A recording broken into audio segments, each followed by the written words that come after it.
ในวันที่ 3 มิถุนายน 2026 นี้คณะเสี่ยวซานหอสมุดกองทัพประชาชนเวียดนาม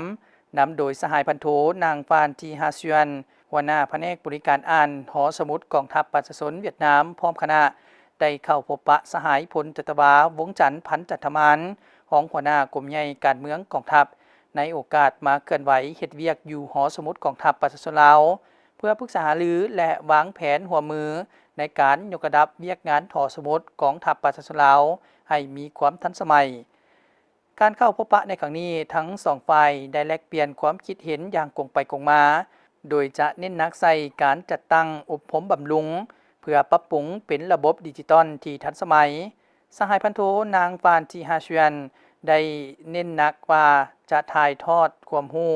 และบทเรียนให้กับพนักงานนักรบหอสมุดกองทัพประชาชนลาวให้ทันกับเหตุการณ์เป็นต้นแมนการนำใช้ระบบเทคโนโลยีก็คือการนำใช้ AI ในการเฮ็ดเวียกแทนการบริการที่ทันสมัยขึ้นและอื่นๆพร้อมทั้งว่าการมาเฮ็ดเวียกในครั้งนี้นอกจากจะเป็นการร่วมมือทางด้านเวียกงานวิชาเฉพาะแล้ว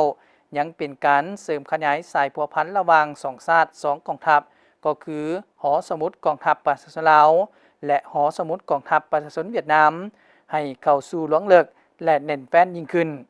ในตอนบ่ายของวันเดียวกันคณะเสี่ยวซานยังได้เข้าพบปะสหายพลจัตวาแก้วสุวรรณผางพีระวงศ์หัวหน้ากรมโฆษณาภมกรมใหญ่การเมืองกองทัพและคณะอำนวยการหอสมุดกองทัพประชาชนลาวอีกด้วย